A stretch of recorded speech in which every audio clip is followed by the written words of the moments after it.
Good evening, Zambia.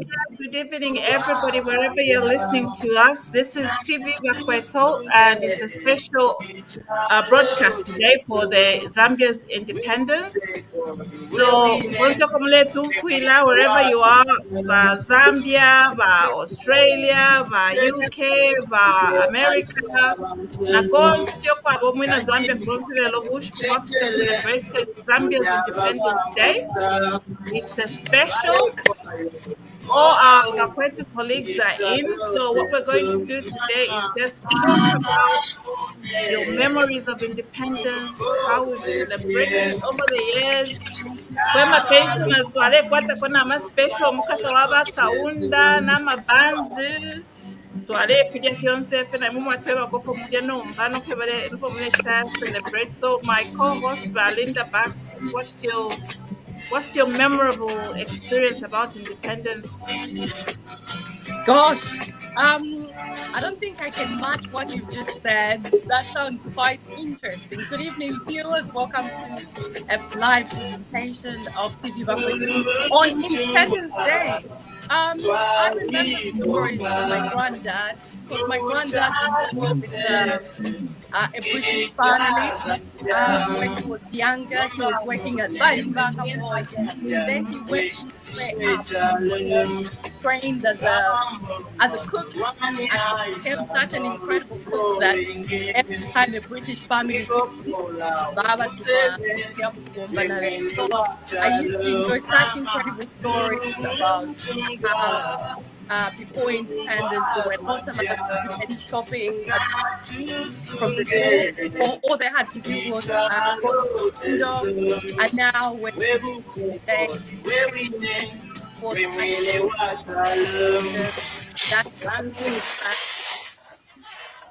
That's brilliant, Linda.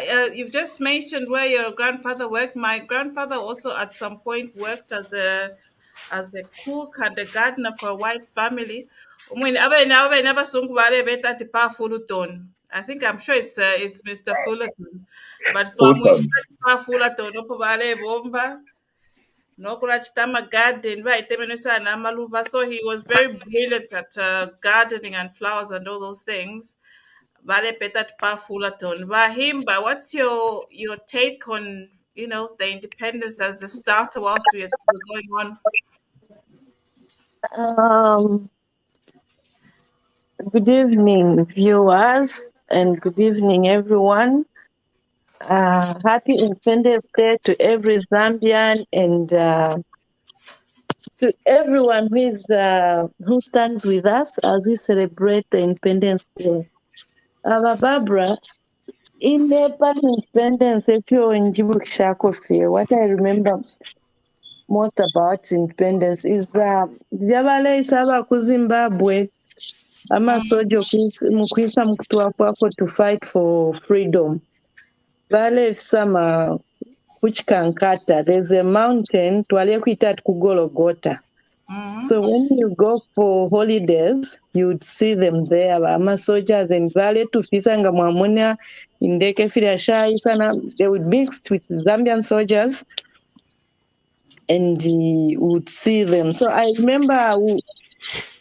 remember those camps and the teams waliyasanga ifwe bache wale tutwala kati apopo baleyisa ififikopo ematined beef bale lyatwalisunga. So I remember that site very well, and it was a very historical site for some of us, and I still treasure that. Brilliant. What's your take, Kelebai? Chungolopo mkwai mwebale tumfwa konse nifwe ba TV bakwetu kuno bakopa lamulishani bonse bena chiwempala. I'm not going to do that. Bena chiwempala and bakwa mungu kwa hai muchwani sichabasamulimu sichabasahesu. It is a wonderful day today, and we are supposed to be in this celebrating mood. Us here in the diaspora, we celebrated the Independence Day yesterday with our colleagues, the Zambians that live in the diaspora. So we had a very, very wonderful Independence Day, and we just came home today. So it was amazing. Independence for me really has.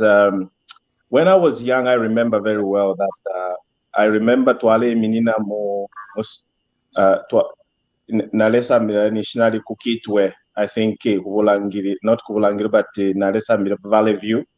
Twalea according to the grades twalea mukwiminina ku road nga balesa bakaunda, twalea pa atipanani pa park. And I remember very well when we used to march mutuma groups nishituleimba enyimbo eshisuma shiria sha buntungwa kwati vareimba ba atipanani abaimba erimbo. It was wonderful.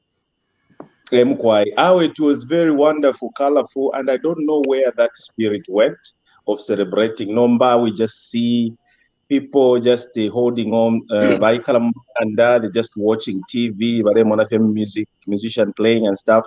But we used to go out to celebrate the Independence Day, to listen to the speeches. It was amazing. It was very rich. It was like it was, to us, it was a blessing. So it was really nice, and just want to wish everyone happy Independence Day. Amazing day indeed. Zambia is growing, and this is the 57th Independence Day. So we just have to move with time and develop. Is it 57?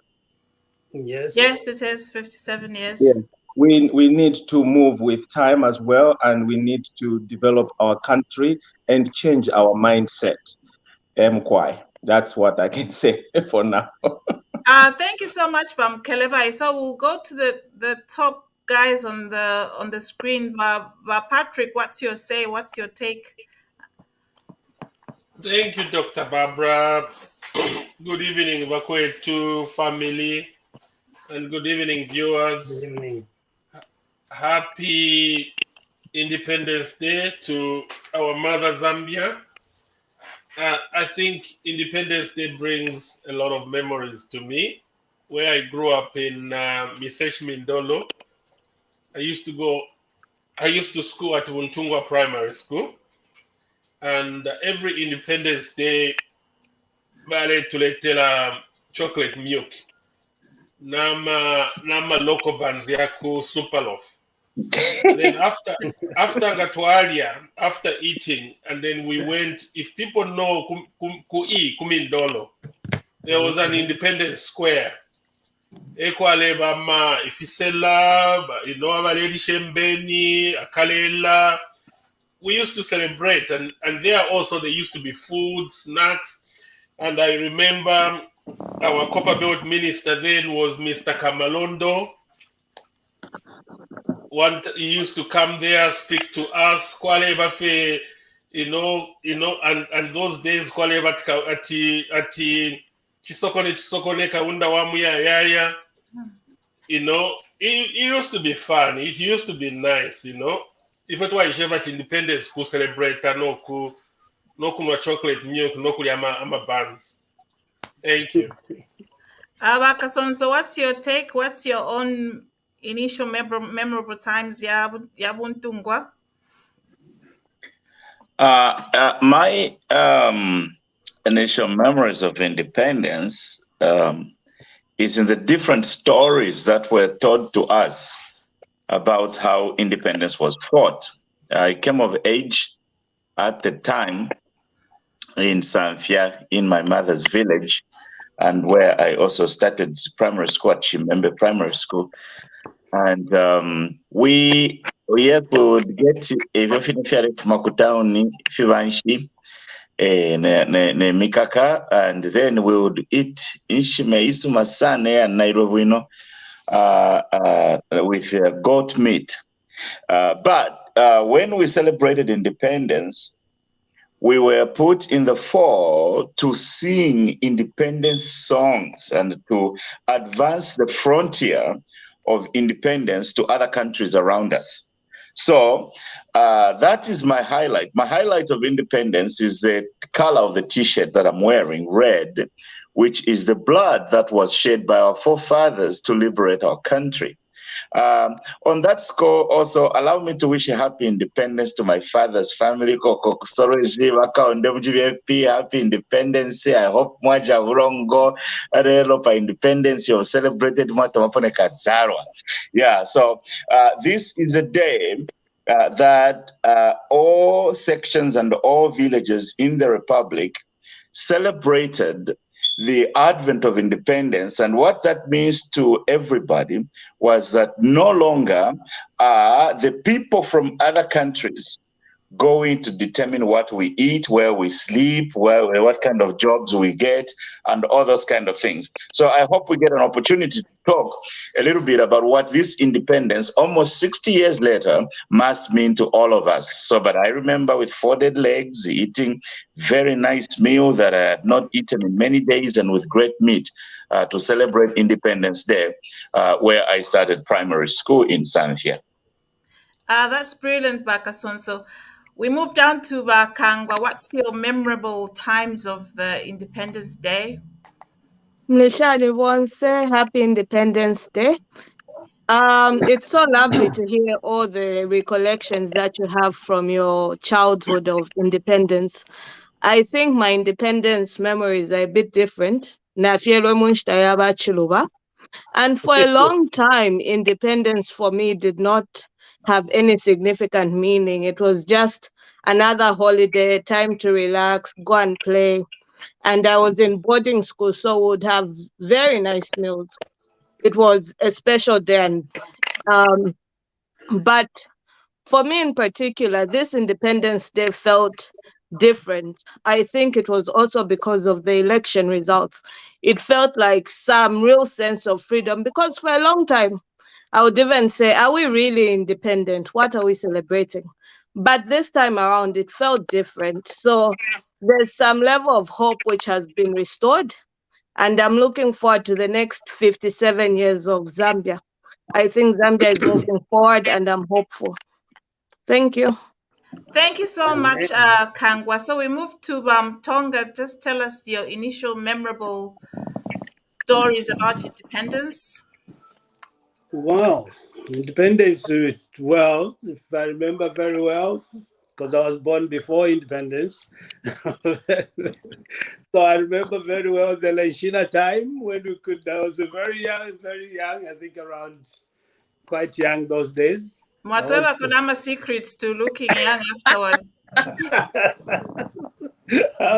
I'll send you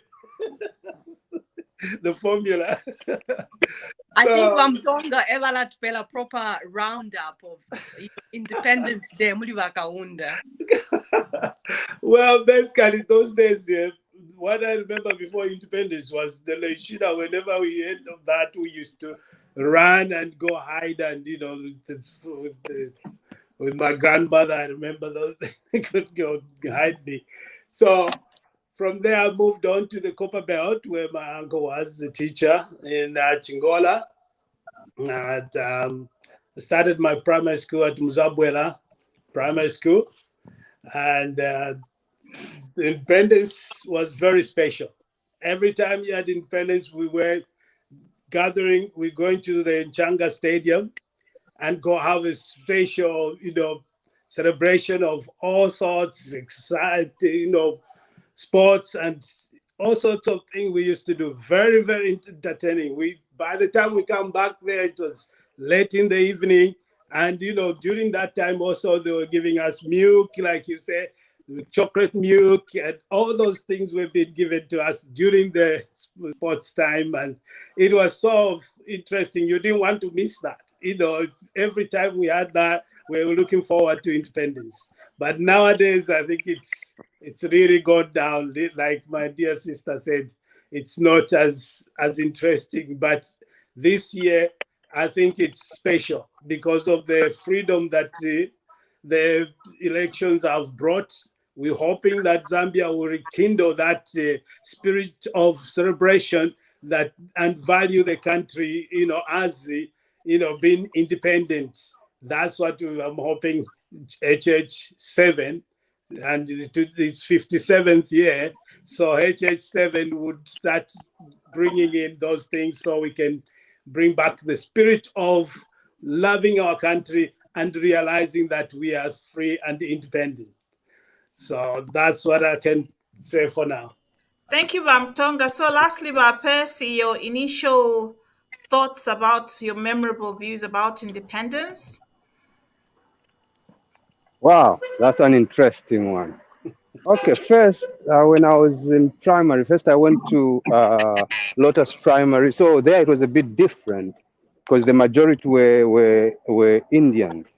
So the celebration of independence, I don't remember it that well.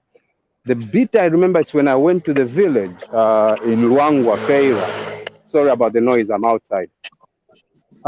It was about, in Feira there, it was in the village. That's where my mother comes from. It's, I really enjoyed because there it was like on Independence Day, there would be even maybe a cow or something being killed. You know, I used to do drama when I was in school. So we'll be performing as well. Those who perform drama, after you perform, you have a nice big meal, or everyone at school. And that continued even when I went to secondary school, to Ruangwa Boys. It was the same as well. There it was, basically for me, when you talk about independence, it's different to these guys. These days, you find they're wearing new things, the chitenges. Myself, the only time I remember new things was on Christmas. That's when they were buying new things and rice. But when it came to independence, it was it was just a joyous occasion. We celebrated, danced, and all that. We didn't have these new chitenge materials like they do now. Basically, okay, I would say it's an improvement. As could diva chabe mavina wavina baba swasi. Anyway, That's brilliant. So we've only got about 30 minutes for this special program. So the next step is we've spoken about our memorable thoughts about independence. The next step is, what does independence mean to you? What is it to be an independent Zambian? For me, my father was a politician. He was part of the UNIP government. My memories from the time I was a child, they were so enthusiastic about talking about their independence, like things they'll tell you, olintitwalepo kobuntu kwata kwalineta kwalinotitukuza twakwete pepa olo nixitwalelo ixa vasungu ingatwaingila maofesi yakwawe lenski nixinakwata nemiemvu alepomba na ife natuya tatufuelele nsapato na tulimba fiati chichalo chesu. The enthusiasm that they had of, this is our country, this is something that we can fight for, which was passed on to young people. And then the transition from we are now free to the type of independence that we are now looking for. What's your take on the meaning of independence to us now, and what the people in 1964 actually thought of it, as a youth? What's your take, Linda? Dr. Barbara, thank you so much. I must say, just to touch on slightly what you just talked about, those people in the olden days, they were so enthused by the freedom, the brand new freedom that they had acquired, which I feel is slightly lost on this generation. Because I remember my granddad's generation, they were so excited that finally simple things like they could eat what they wanted to eat, like Vakas also said, they could buy clothes, they could wear, if they can afford it, they can be able to purchase things from a shop as a normal human being. What does independence mean now? Well, I personally, generally, I'm a very optimistic person, but when it comes to politics, I'm slightly pessimistic about us celebrating how free we are, celebrating our independence. How free are we? Are we really free? If you ask yourself deep down your heart, do we think we're really free? I'll tell you why I think this. Just a couple of days ago, I saw a few videos of foreign investors, so-called investors, especially from the Chinese origin, mistreating very poor workers, Zambian workers, locking them up in rooms to work for hours on end, some of them not even allowed to go home. Is that freedom? Should we consider ourselves free? We have children, orphans, who are roaming around the streets with no shoes on empty stomachs. Are those children freed? Would they consider themselves free? We have women and young men who don't have any meaningful employment, and yet we have gold, we have copper. Our soils are so rich. We have incredible array of crops that we cultivate and should be selling. But are those people genuinely free? Do they have meaningful employment? Can they feed themselves? Can they have a fighting chance, to live a decent life? On that aspect, I don't think we're completely free. And sometimes it feels quite frustrating that we're prancing around every 24th of October, dancing and declaring how free we are. I'm not saying we shouldn't do that, because it's our heritage. It's nice to do that. But deep down, we should ask ourselves, where should we be going now? A 57-year-old person, where would they be in life? We've been free for 57 years. So we should be making headways in terms of politics, in terms of economy. We should be able to feed ourselves with surplus foodstuffs left to export. And for now, that is my view on how free we are, or how not very free we are. That's really brilliant, Linda. Thank you so much for that. Yeah, you've got all the data there. Bahimba, what's your take on what does independence mean to you from the people that were there then and to us now? For me, independence, I interpret it as a day of freedom, the day we have to also fight for justice as well, the day we have to embrace one another from what we went through, because during independence, a lot of things happened. Some people lost their beloved ones, some people lost their jobs, a lot of things happened. So for me, it simply means there's a lot of things we have to embrace or to look into. It's also, we have to be economically free as well. And somehow I still have mixed feelings. As much as we've gotten independence, there are still people out there who can't afford even 3 meals a day. So really, it means that at least every Zambian should be able to have 3 meals a day. Let's fight. It's part of the freedom for me, which I would love to see. And apart from that, it's also where we have to respect human lives. And like this time, I'm so happy. Like, we've celebrated independence, we haven't lost any life. And I saw a lot of order in the country today. But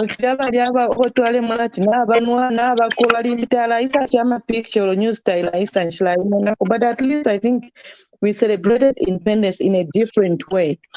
And the hope will also be very free economically. And whereas I've already said every Zambian will be able to have at least 3 meals a day, basic medical facilities, that's what freedom means. That's what independence means to me. At least every Zambian should be able to meet basic needs. And I think that's where we are going. That's the path we are in at the moment. And I feel that's also a sign of obtaining your freedom, your independence. Thank you very much, Rahimba. Can I just remind when somebody is speaking, can we just mute ourselves to avoid the echoing sign bouncing back? Can I have Kasonso just very quickly, half a minute, what's your take on independence now? What does it mean compared to then to now? Thank you, Dr. Barbara.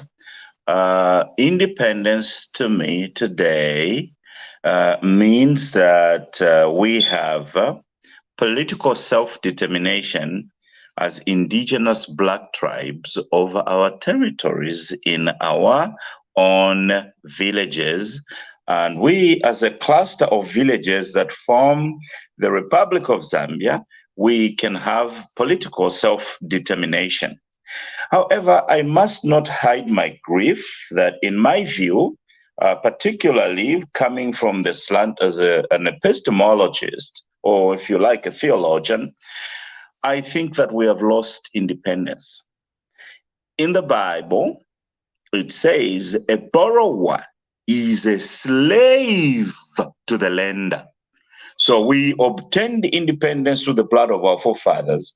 And 57 years later, we have recolonized ourselves financially, because the meaning of independence was that we should have the liberties of a people that are mostly sustained by the exchange of money. And we don't have self-determination in the financial economic dynamics of our country.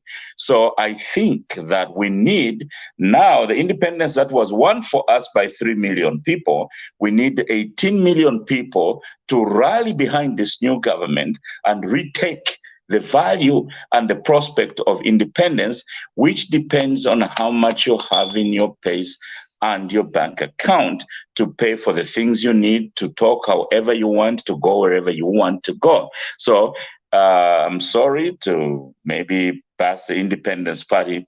We have lost the independence. We have to start afresh. Thank you. Thank you so much for your honesty, Kasonso. So we're now going to Patrick. What's your take on this? I know a lot of people are mentioning the good, the bad. Can we also focus on how many doctors were there in 1964 compared to how many there are in 2021? How many tarmacs were there in then to now? Because if we lose our pride, if we lose that little thing of, wow, I've done this, it's difficult to build on the next level. But Patrick, what's your take? Thank you, Barbara. That's the point I was trying to drive home. Some of us, we've enjoyed the good part of independence and the bad part, and we've also heard stories. Like you, Barbara, my family, my grandfather was in politics. And, Chachacha started in Chinsali, and my grandfather comes from there and ended up in Lenshina and also went into exile.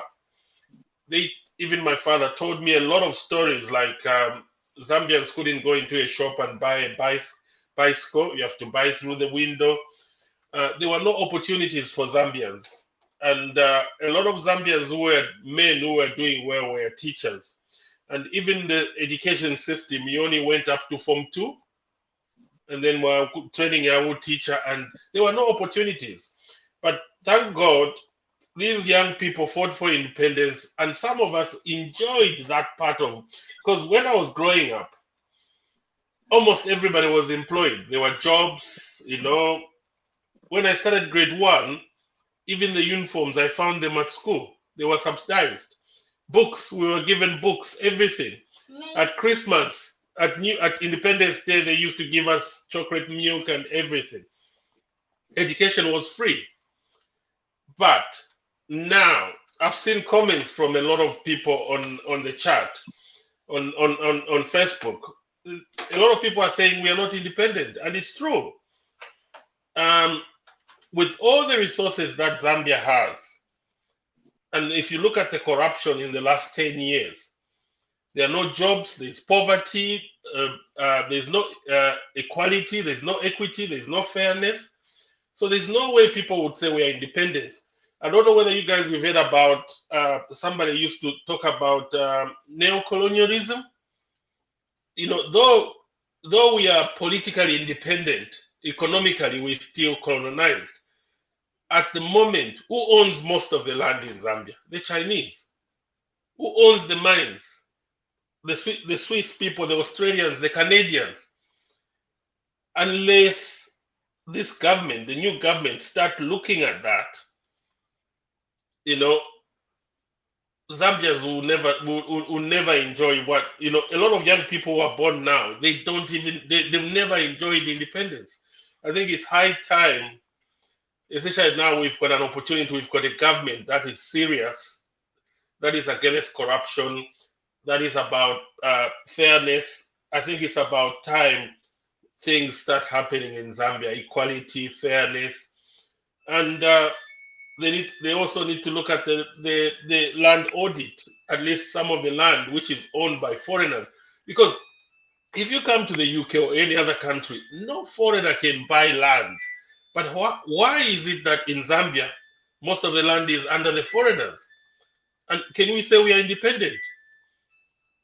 People come and mine our copper and they take it abroad. Is that what we call independence? And no Zambian enjoy the resources that God has given them. Thank you. Thank you so much, Patrick. We're going to go now to Beauty. So try to make it a little bit fast because we're running out of time. And I just want to remind everybody that we really need to focus on the independence, because there's independence of what our forefathers fought for us to be free. And then there's us damaging our economy and messing up things. These are two different things. Our mismanagement is not related to the independence because it's our mismanagement. In terms of independence and what it means now, because it still means something to somebody, and what would make us go out of the quagmire that we've put ourselves in as well. But Beauty, what's your take on this? That's a bit tough for me, but I'll say what I think independence is, when it comes to Zambia, right? Being, I'll take you back a little, sometime in April. I was born in Livingston, and in 1980, I was just a little 5-year-old. And I'm sorry to tell you my age now. You can work out what age I am, but that at the time Zimbabwe was getting its independence, and I remember when Zimbabwe was being bombed.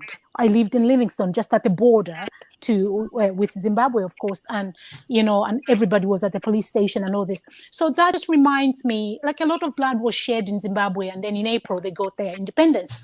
So that, I think, I always think about how many people would have died in Zambia, and to bring us to where we are, for the country to be liberated. There was a lot of bloodshed. And the other thing that I always think about is, we always talk about the men. Were there any women that fought alongside men? And who are those? Abenela and Shina, or what? Anybody can tell us that. Okay, and to me, independence means freedom.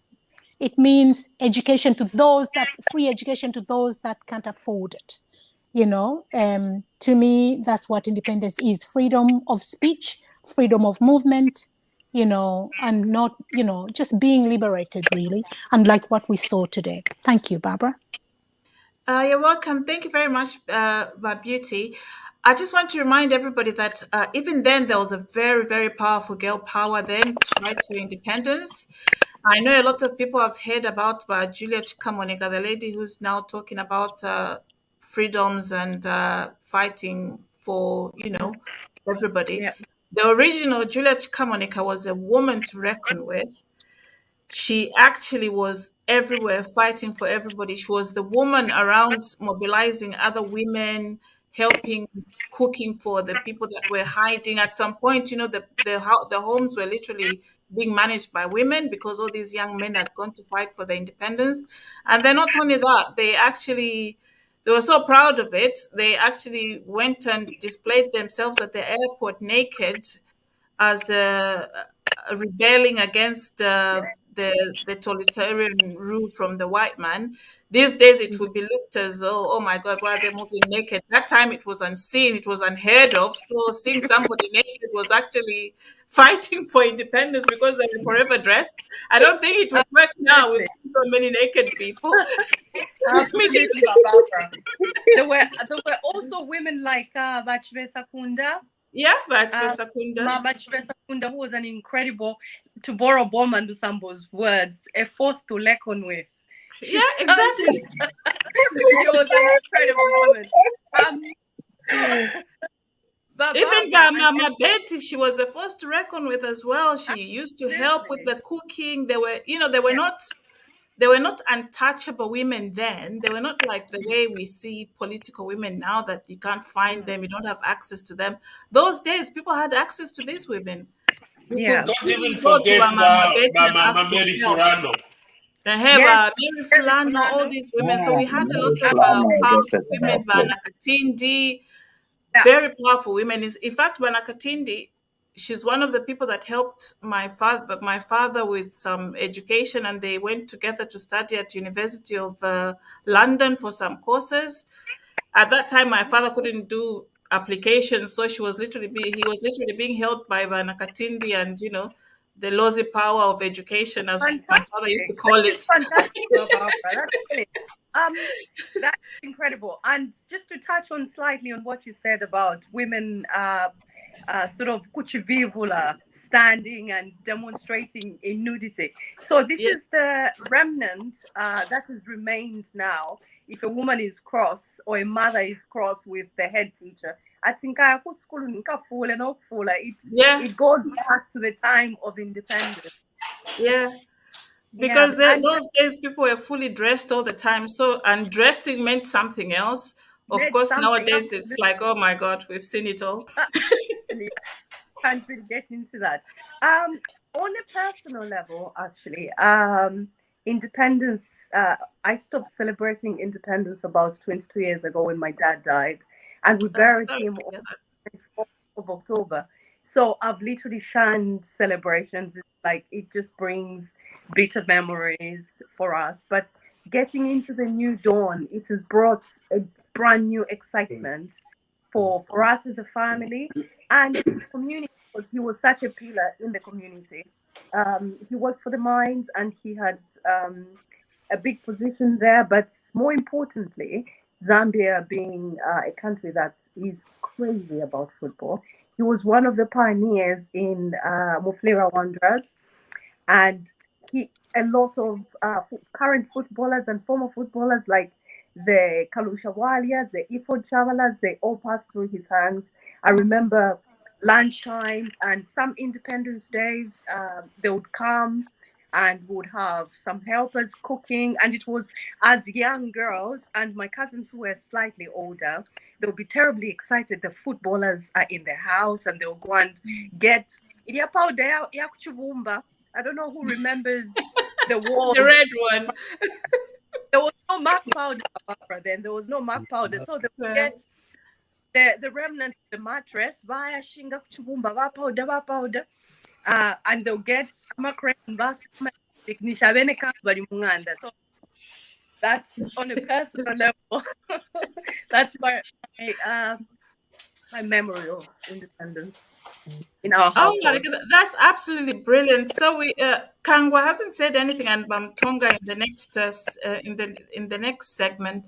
So what's your take about what's your view of independence now? Kangwa? But Kangwa, I think she's not in, is she? No. Go on, Okay. Tonga. Yeah, since I've gone through the independence, though I've spent more time here than I spent in Zambia. So it's basically independence in the beginning, 60s. It was, you could feel the freedom, that the liberty of doing anything. You can go to the shop and buy something, sweets, and you so,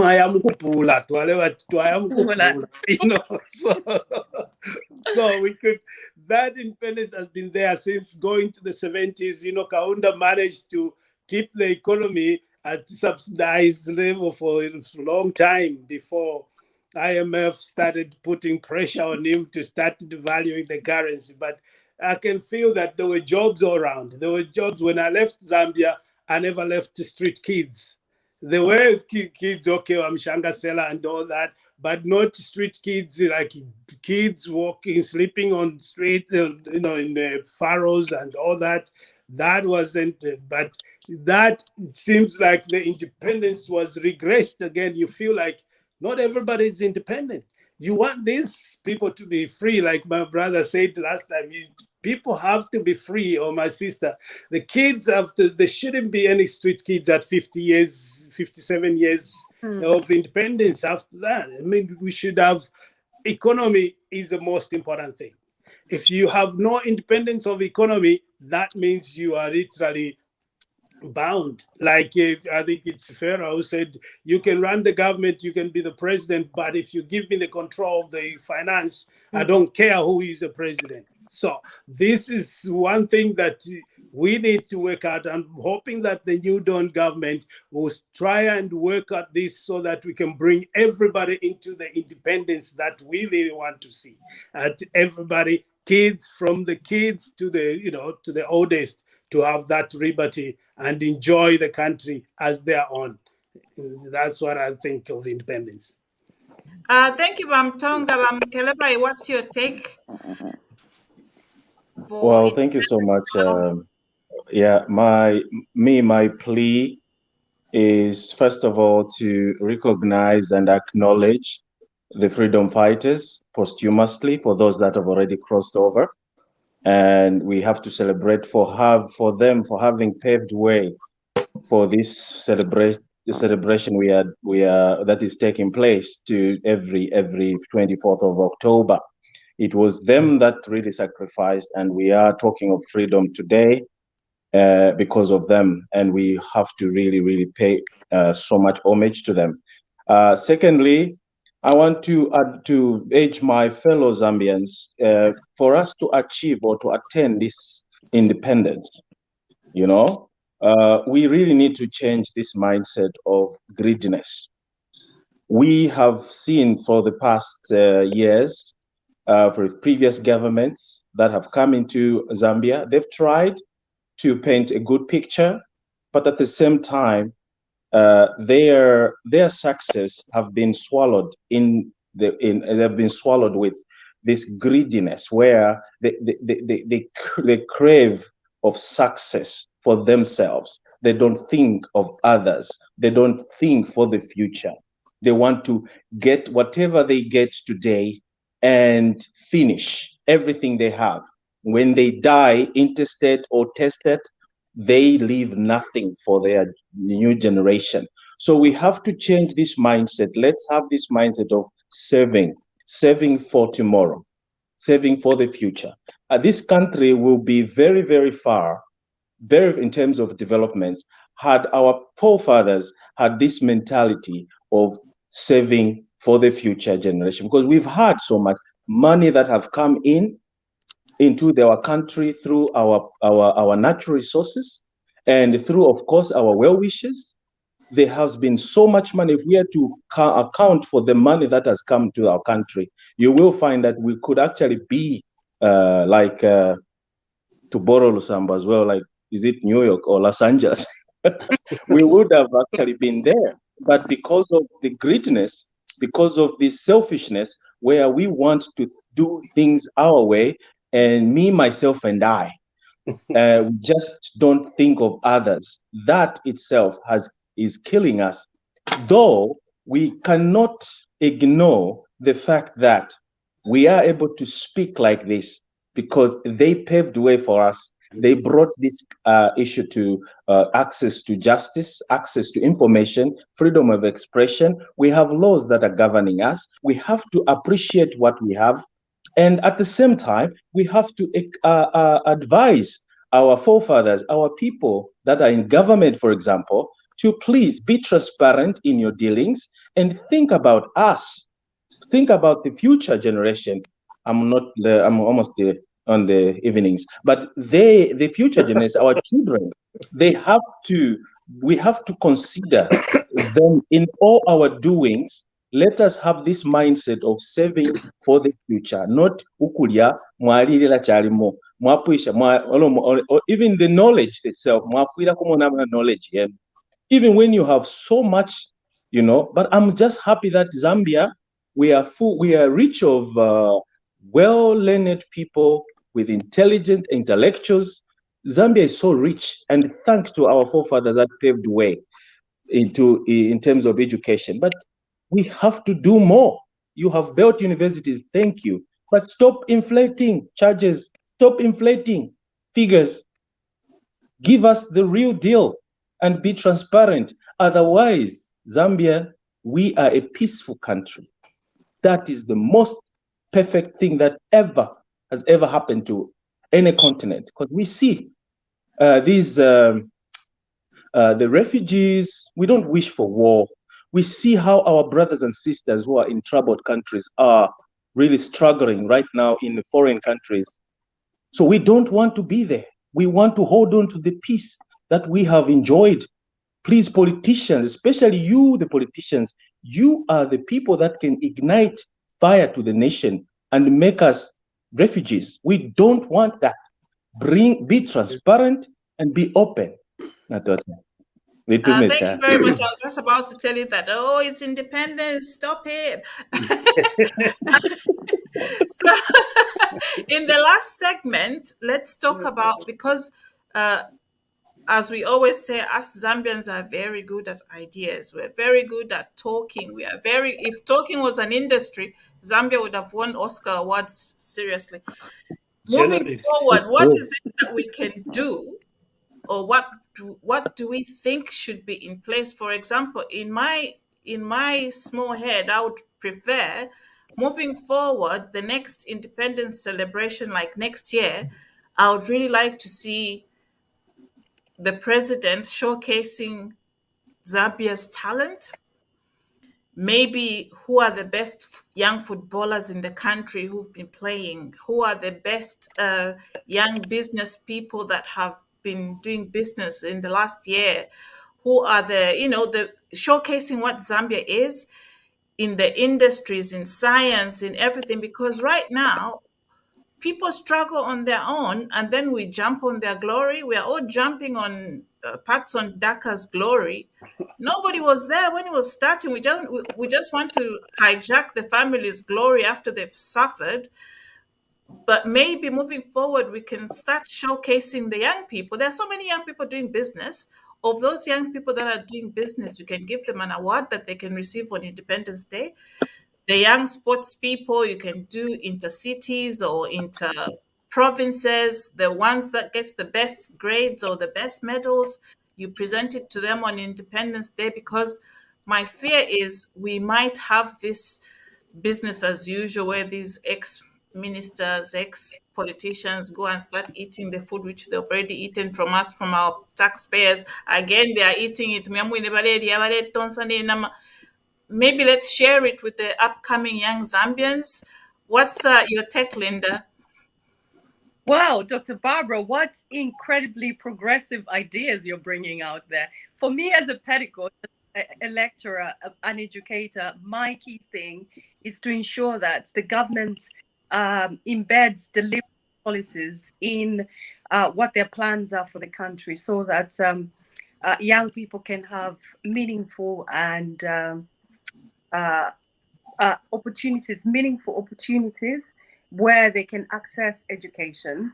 I know they have promised that there's going to be a bursary and opportunities for people who can't afford to have access to meaningful education. So that would be quite good. I'm really itching almost. I can't wait. If I had my way, it would be nice for the government to sort that out first. But this is me being selfish because that's my industry. And I know that education, for orphaned children, I can speak from experience. I was adopted by this dad that I was talking about. There were two brothers. My biological father died, and his brother stepped in and looked after me. And his key thing, he met in our house.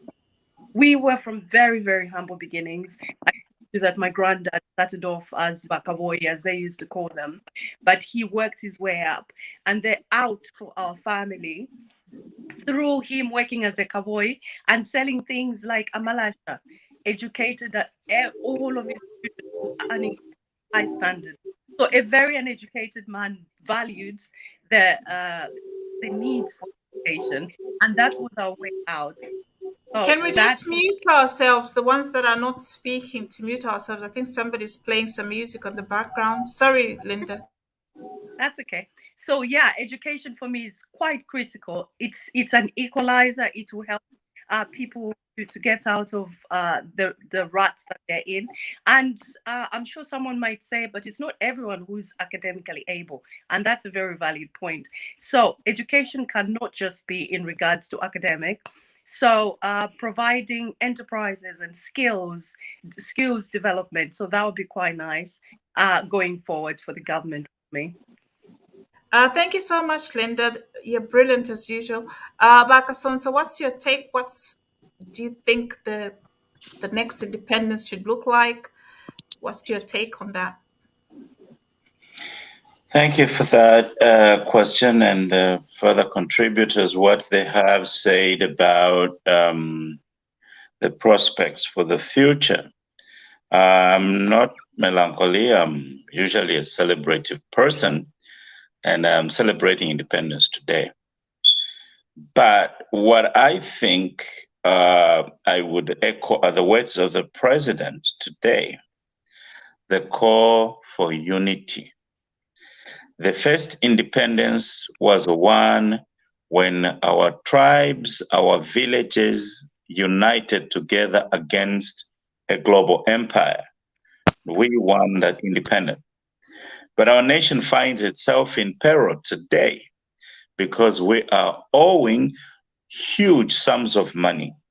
We are owing huge sums of money as a country through government borrowing and through the enterprises that operate in our country, the money they borrowed.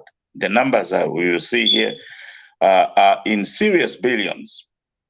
You cannot enjoy independence in a slave economy with so much debt. So the president's idea that we have to dismantle this debt mountain is actually the second clarion call to the independence of our republic, because unless our country can spend the money on the things that take care of the welfare of our people, we are truly far away from independence. So we had independence 57 years ago, and we find ourselves recolonized through irresponsible government. So we must unite behind responsible government, and the ideas of everyone must be welcome to the table, even those who do not directly agree with the current government. They must be welcome to the table so we can work hard as a people, both at home and abroad, to liberate our country one more time. The next independence, I hope we can have an announcement and the scoring of various successes in different sectors of the economy, and how much of our people we have liberated from the scourge of debt and poverty, and re-establishing our country on a platform of a free people. So because of that, this independence's message must be to every Zambian. Let's work hard just a little bit one more time to liberate ourselves from this scourge and be a fully independent people. Yes, since independence 60 years ago, we have advanced in many spheres, in education, in medicine, in this. We have constructed this, we've brought about this. But the substance of our existence is just because our nation is saddled with so much debt. There is not so much flexibility within households and companies and the country to spend on the things that really make people celebrate the beauty of independence in their own country. I live here in Washington in the United States, and every 4th of July we celebrate. The stories are various, from more than 200 of years of independence, from the same global empire that Zambia got independence from. The stories have evolved into innovation, establishing a country that now controls a majority of the global economy. And I think that with our influence in the region as a people group that advanced political independence to other countries around us, we have the power to command a new era of independence from the perspective of the economy. For example, in the Zambia today, when we go to work, I will pull out this number as a global accountant. I have the liberty to announce to my friends, we work in Zambia. We have a giant trade deficit with the nation of South Africa. For nearly 30 years, we spent $2.4 billion to $3 billion of our hard-earned money that is poured in the nation of South Africa, and it never comes back to Zambia. The economy of Zambia is a slave economy to the economy of South Africa. We need economic independence.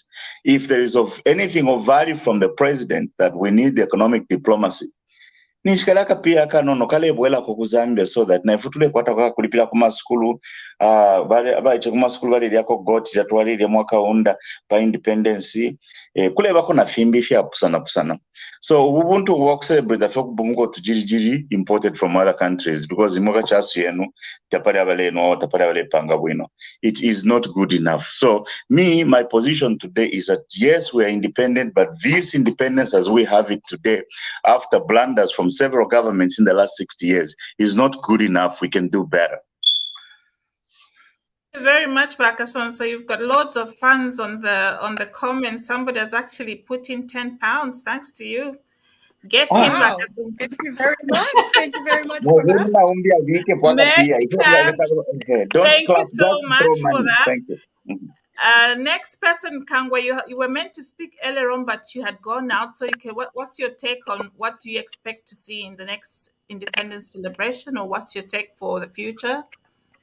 Okay. I loved all the points that you've raised so far, and I think there's a call on each and every Zambian to work a little bit harder, to think outside the box, and to take personal responsibility to say, this is my country, what can I do to make my country better? There's a lot of blame and continuous disappointment from the government, but I think in our own personal capacities, sometimes we can work a little bit harder, complain less and work a little bit harder. Yes, the conditions are not that favorable. I can assume even for people who want to be innovative and want to manufacture things, the government infrastructure is not there. You can't manufacture if you have power deficits. So what can we do? Can we look at alternatives? Can we look at solar power? You know that there's a saying that necessity is the mother of inventions. So there's a gap clearly. So let's think outside the box. Let's stop complaining and do the work. Yeah. And also to add on, I know it's not something that we can look at immediately. 1 minute. I know it's not something that we can do immediately, but I would like the government to refocus on primary education. There's a lot of focus on tertiary education, but if you can fix the 3 R's, the reading, the writing, the arithmetic, from grade 0 to grade 7, that's a very crucial time for learners. I think the government needs to refocus, get quality teachers. Calais, they even used to get expatriate teachers just to come and build the capacity. I think there's need to rethink the way primary education is provided in Zambia if we want quality citizens, if we want educated and informed citizens. Yes, it's good to provide scholarships at tertiary level, but what are we doing when those kids are at those formidable stages? Yeah. Thank you so much, Kangwa. Kelebai, what's your take on this? After it will be about Patrick's turn, so that you can just flow on and move on. Thank you, Barbara, Doctor. My intentions, or rather what I would love this country, our country, to be in the next 5 years, while Wakahinde in power, we want to see results. We don't want to just depend on Bakanwa, Bakangwa, or Bakasonso. We want to see, let us come together, let's work together as a country, not and this political hate, it should be diffused. And let's just let's learn to agree to disagree. It is important, and let's not try to bring each other down like kind of arrangement. We don't want that. We want a Zambia where we are all flowing coherently in one direction, not but some of us or balanda bati bamukolwenga bafula tabucha bwangu ko Zambia twalikwatisa sana abamano no mbate chap ichiriko pe problem ere ero ndemona bonse tulefoya kupera ma solutions but tulepe if we mama life yes twakwata my independent life. What is it, like you said about doctor, what is it that we have done ourselves in our lives that we can even show ba Dr. Kasonso balilembe buku lyabo bali chitanani. We see that even when we bring him into government, twapera kapoto ka minister of finance bayamukuchita ko help or become an advisor. It will be we are going to have a person that has experience, that have done something in the country that is more viable. Not if ya kulanda fe pakanwa twalilandikisha sana pakanwa then tukaleke fila tuchita mix politics na lesa, you know, kile apantage ifo tulefo afya ma results ba HH to papa bring the country. We want to see result, and by Minister of Justice, you promised us within 3 months we want answers to show us what you have done. And that is the kind of politics that we want to see in Zambia, not the politics where we are pointing fingers, blaming somebody. We support blah blah blah. We want you guys to show what you have done for the country, not previous regime ukwiva ukusenda mwempia mulesta di value Zambia yesu mwayashita ama fire engines then tamuli mwaisa mkutuvepa ifu yati yo pantu ba Zambia balisumina sana muli lesa nga twalanda ko a price in $1 million bala umfwa, and that's what happened. So twale tambafi. So tulefwaya to see results and being transparent ilana chiranda area. Ofo tule milomba kofie tulefwa tinga mwaisa next year bahaka inde within pa Independence Day tulefwa muka tulange the roadmaps, the things that you have done so far within that period of time, so that we gauge you from there. We see whether we are going to go forward to 2026 or to come in 2019. So those are the things that we want to see. I think I will end there to give others a chance. Thank you very much for Kelebai. Patrick, just give us a roundup summaries, the good, the bad, the ugly, and most of all, give us life, because we can't end on the negative. We have to, give us some meat on the bone to chew on as we go on. To some Patrick. Yeah, Barbara, I won't be negative. I would just say I think independence was a good thing because most of our parents enjoyed it. We've enjoyed it. Some of us are here. If you are not independent, I wasn't going to get free education. I wasn't going to be here. Those are the positives of independence. But also on the other side of the coin is the independence we're talking about now. Because independence is not just freedom. Independence is financial freedom, health, everything. Just like Jesus said in, was it Paul in the Bible, says, I pray that you prosper, not just spiritually, but financially, physically, everything. So a lot of people now, they are saying, what independence are you talking about? I don't have a job. I can't go to school. I can't take my children to school. I can't do that. And they are right, because if you remember, Nelson Mandela said, "Ukuba muchifungo, tekuka kafe na macheni." You can be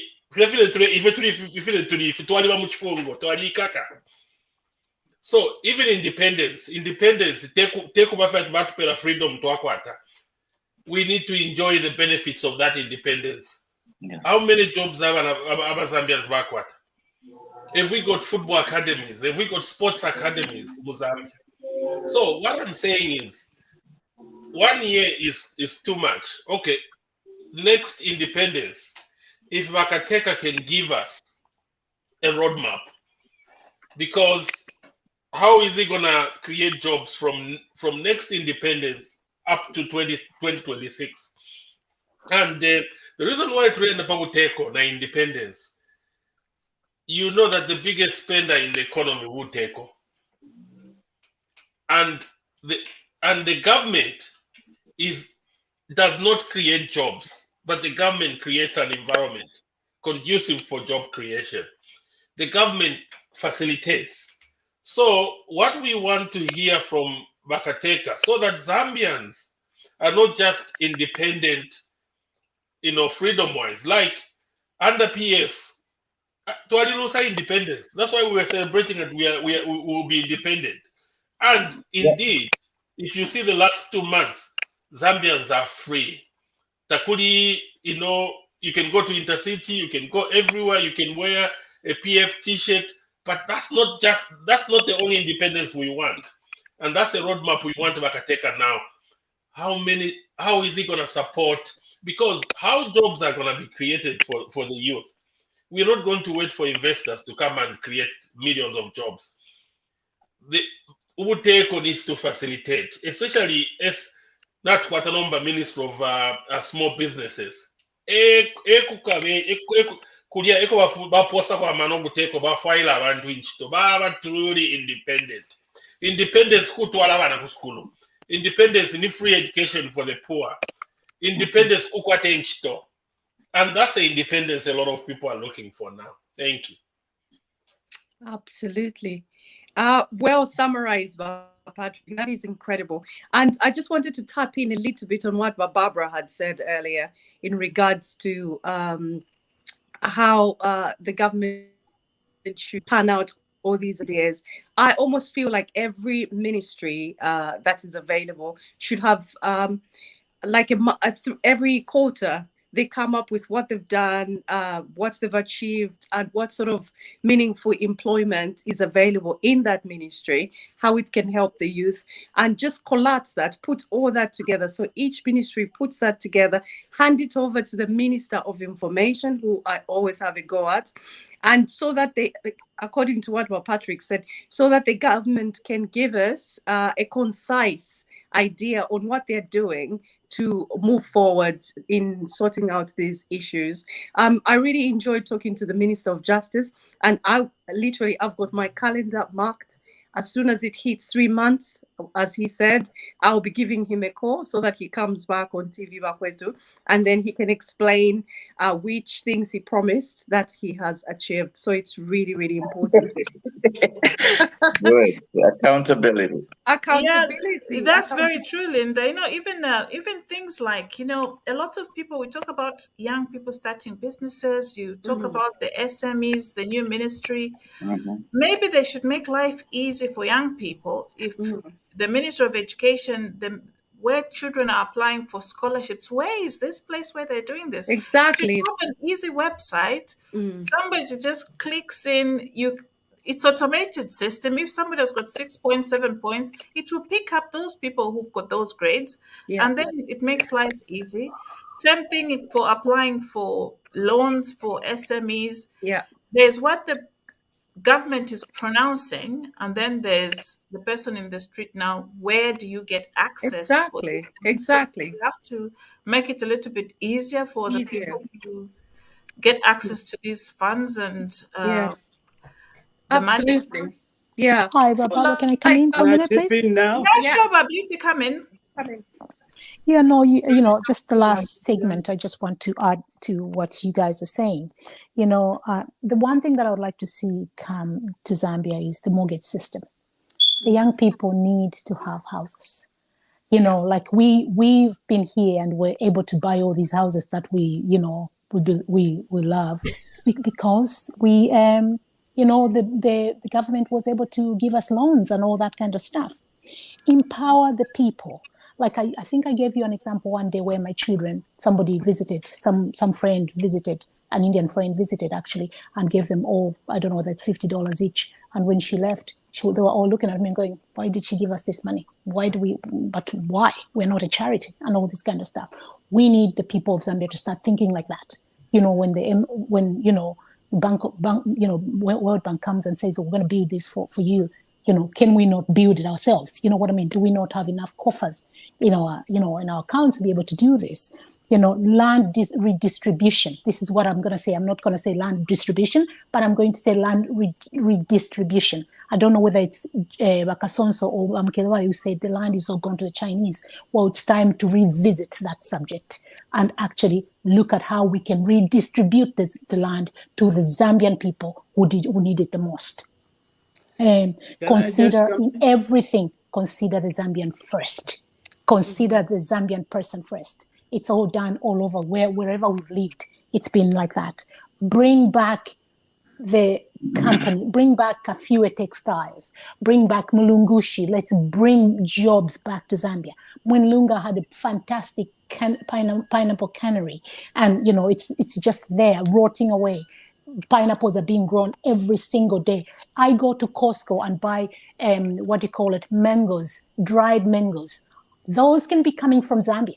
For all I know, they're coming from Mexico. We've got plenty of these things growing in Zambia. What else can I talk about? The education, you've already touched on that. When I come to OHS, I'm big into OHS. When we look at the International Labour Organization, there's a convention, OHS Convention 155, and the recommendation 164. They were all ratified a long time ago. When the member countries ratified these are laws that every country is supposed to follow, Zambia included. Linda, you talked about some Chinese companies locking your staff. Excuse me, and no windows whatsoever, no egress of any kind. If there's access, there has to be egress. They are being locked in areas where they can't even manage to come out in case of a fire. I'm big into that. Make me Minister of Mshani Nawadi. I'll be there to make sure that all these employees are taken care of. Employers are now supposed to start listening to their employees, working in consultation with their employees when it comes to issues of occupational health and safety. Lip service is now gone. We're done with it. Let's do the job.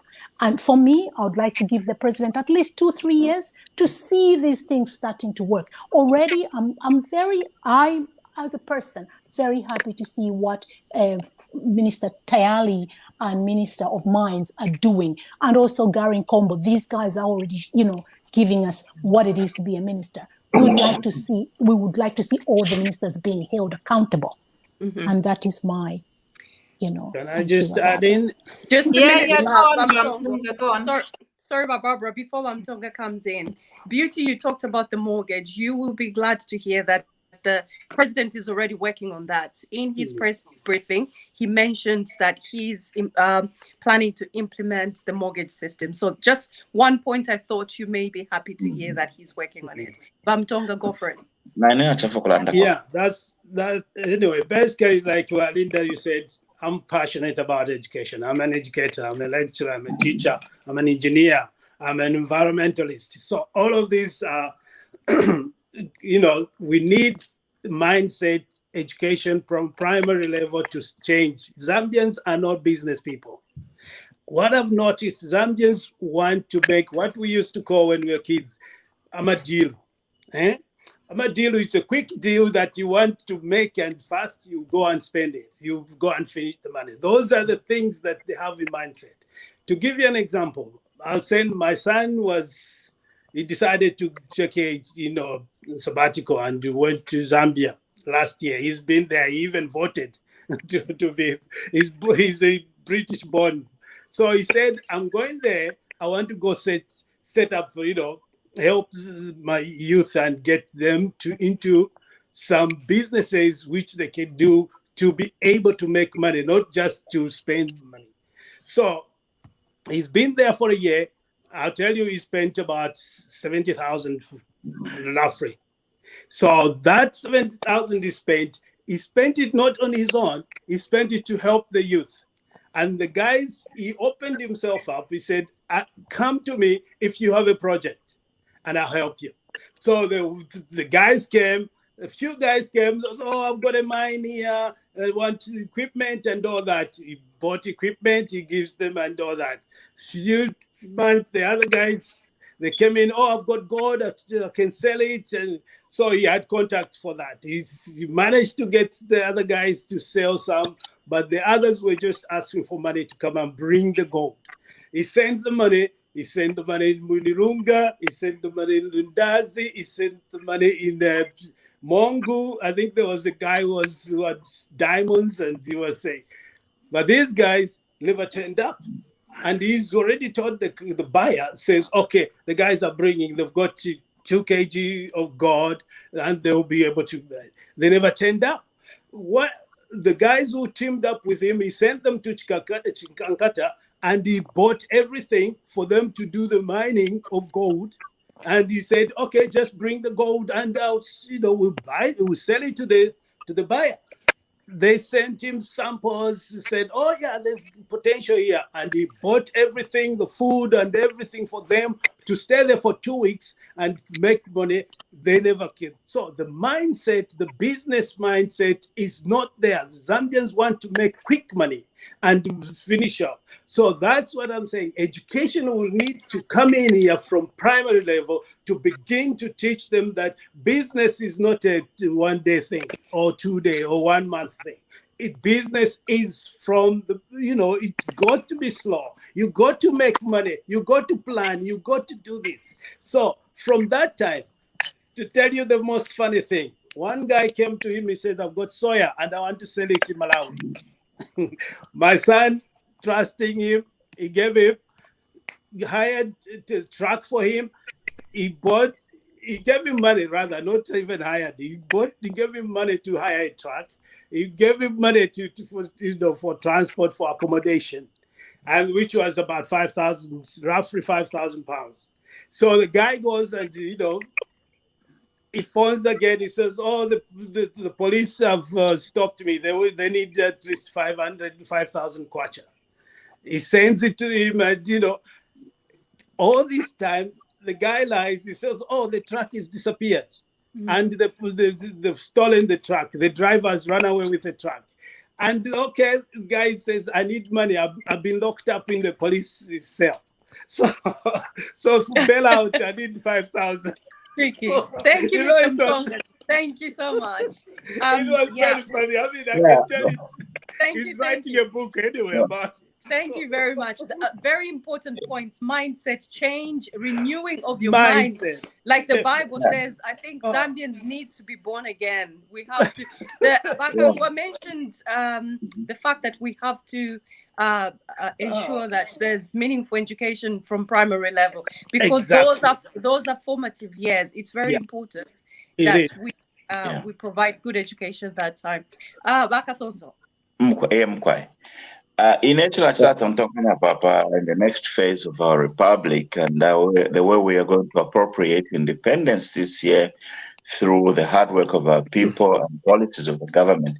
Now, just tontonganya pali fijabale saving embalala mwichi bucket chikalamba fi na bayipika na piko embalala shapre. Era imamu lyaba aisha mkweto tuma bifi. Era kwago okulya n'abakulu era nga bayisa ekatamu namukapeti ambalala bafokotolamu palapo babula embalala pamboneka patala gapu. So pakutukumanisha ekyo bakifokotolamu eweni kikoma wayapo emikuteni. Economy ya Zambia obuteeko nga kuti bwatwafuirishako okukyefyanyako ababa kalamu baba balifokotolamu sana mukapia ka Zambia.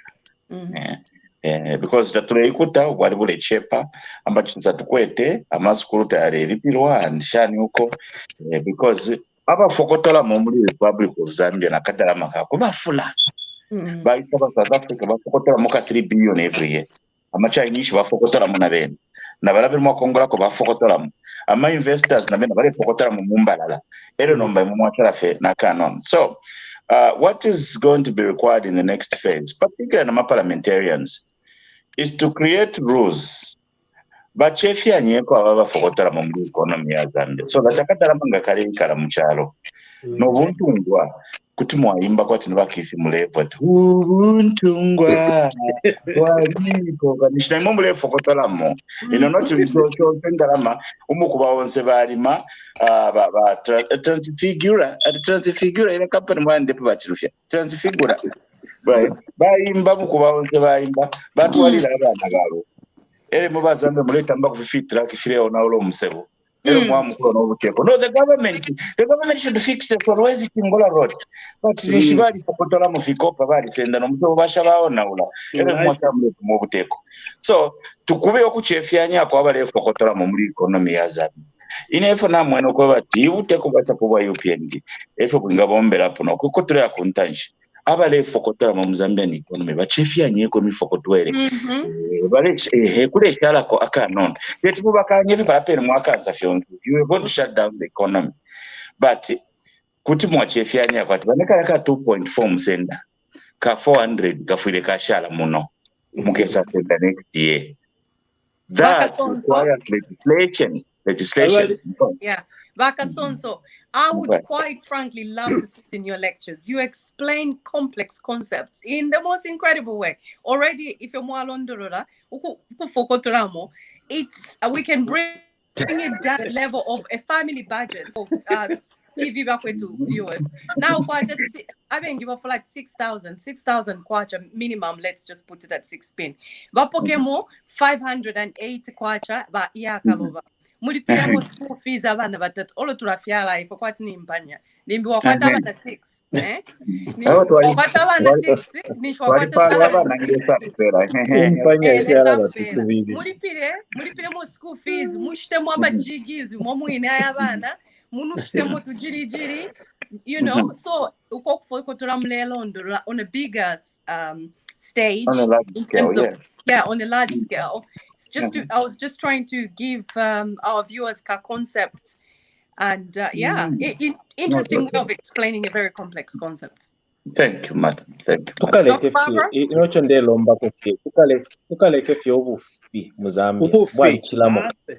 That's lying. Listening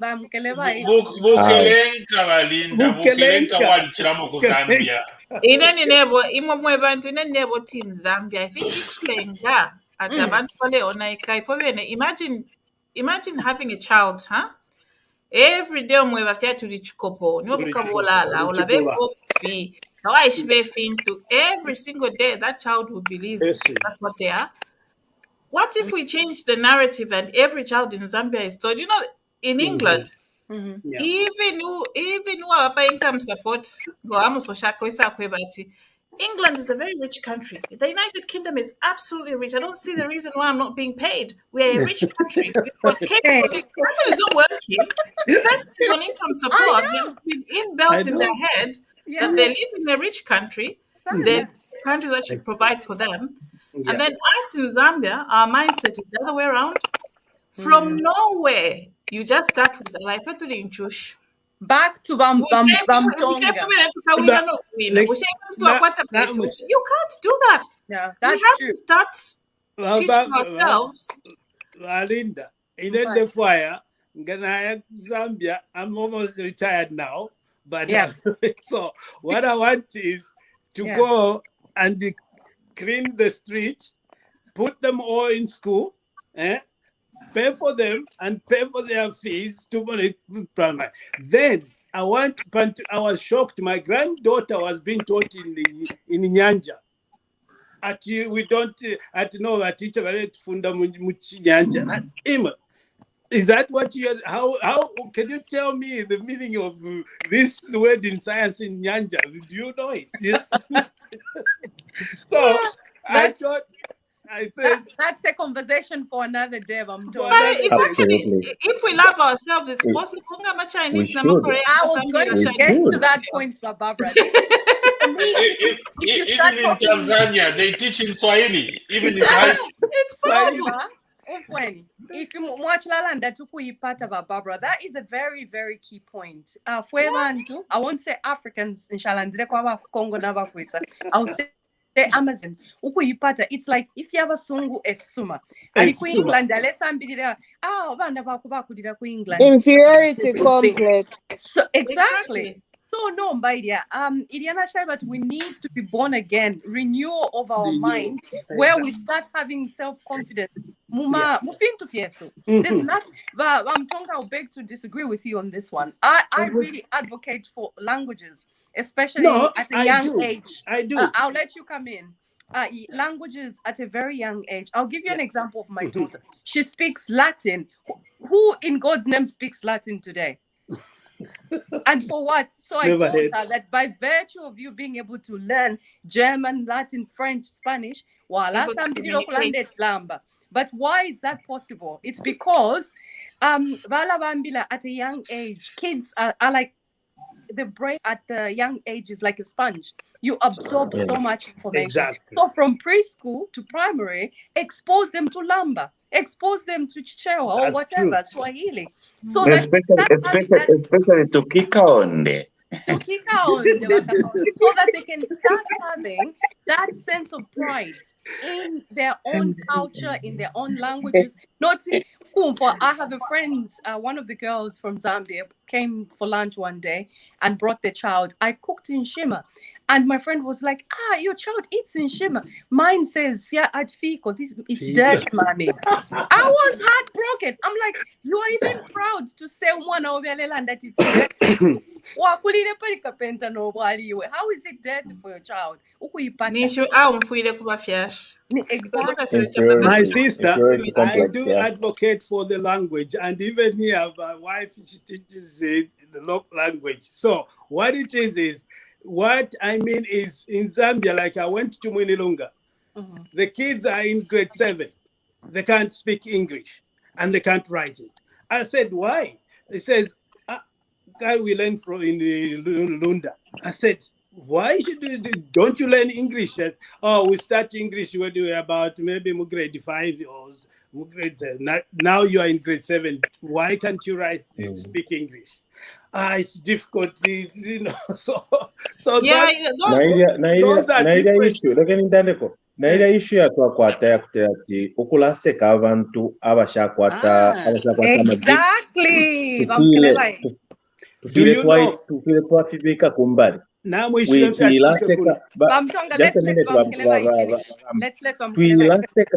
twilaseka abantu bali abakwata ama inability to express themselves in certain languages or just to do something, to perform something or to do something. Twilaseka twalikwata kale ka system kakati we negate them, we put them down. Pantu muntu taishiwo kulanda, taishiwo kuchita shani whenever something is wrong or abombe nchito imbifye mwambo kuseka ni plumbers here, they make money kuchirama ama lawyers ku Zambia. Muntu ni carpenter mwambo kuta negate to bring them down. People are even scared to even talk about their profession because of inferiority complex and being bullied or this stereotype. Yeah. So if you're this independence we keep on celebrating, we should actually change. That's why I mentioned the mindset to feel tuamba chinja no mbalini. So whoever you people who have actually who have smelled civilization, I want you guys to go out there, pour your knowledge, share, disseminate your knowledge into these people who are less privileged. Tell them the do's and don'ts, and don't negate them.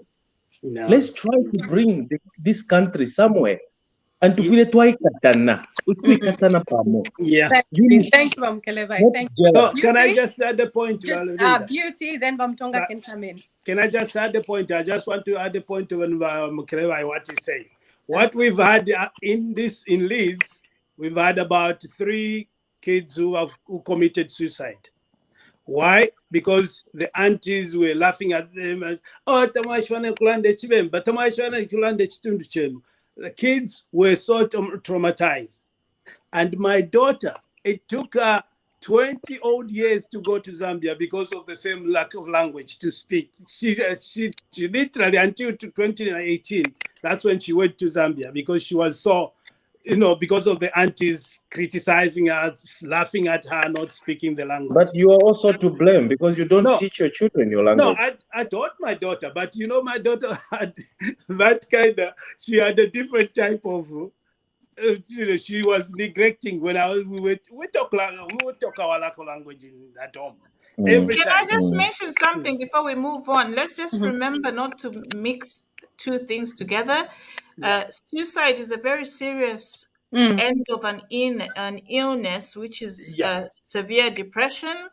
And there are so many factors that lead to depression. It could be that part of the illness and the language was just something Adding that on. felt something that was already going on, just to make viewers understand that people don't just kill themselves because somebody has laughed at you at one thing. There's an illness, an underlying illness, which is a serious illness, because suicide is one of the highest rates and is quite high in Zambia at the moment. If you've been reading the papers, there's been a lot of young people killing themselves. It's not an easy thing. It's not something that you can just say, or why on earth would you kill yourself? People are just laughing at you. And if people stop laughing, it's an illness. They were suffering from something that has triggered that on. It could be us ourselves as parents. We don't realize, we don't talk to our children, we don't realize what is going on in their lives. We don't communicate sufficiently enough that when a child kills themselves, we go the easy route. The easy route is, well, this child was not even able to speak. That's the reason they killed themselves. They killed themselves because they were depressed, which is a serious illness. And there was much more to their killing themselves than we may know, because there's more to it. That was just like a trigger. It's like you have so many things going on, then you go to work, you get sacked. Before you know it, somebody has thrown themselves over the bridge. The being sacked is a trigger of something that has been building up over a period of time. Thank And you we'll so carry on much. later. Thank you so much for Thank you, clarifying Barbara. that. Can I Beauty? come in for a second? Yeah, thank Yeah. you. Barbara, that's a really good thing that you brought up. I think maybe that's something that we could discuss. You could discuss mental health and, what do you call it?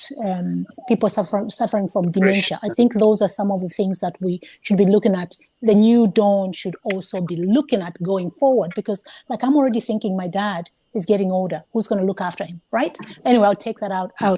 Tonga, you mentioned about Mwinlunga. I went to Mwinlunga Secondary School, and thank God I'm able to speak English because of going to Mwinlunga Secondary School, by the way. And, so, I have to mention that. So for me, I am a proud Mwinlunga Secondary School student. For me, I think what it is that we should be looking at is the revamping of the curriculum in Zambia. Yes, it's the curriculum more than the teachers, because I trained as a teacher in Zambia as well. So I was able to pull my children home and actually homeschool them with the education that I got in Zambia. My children, some of them are in IB's International Baccalaureate schools because of what I put into them, plus the school, but mostly because of what I put into my children, our children, sorry. But this has been a fantastic program, guys, and let's keep discussing these things. Thank you so much. Thank you, Bob Beauty. Yeah, it's really true. Like I always mention about cultural differences and being able to have access to things. A lot of times when we come to Europe or you go abroad, you miraculously think you're actually clever. No, you're not clever. It's because you now have access. We have access to information, access to money, access to libraries, access to so many things. I was in an argument with somebody saying Zambian kids are really lazy. They don't do anything. No, they're not lazy. They don't have access to anything. My son is he's 19. He has a job. He's in university. He's got access to everything that he needs.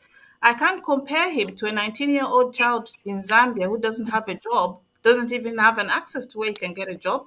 That kid in Zambia is not lazy. They just don't have access. They don't have access to the same things that other people are having.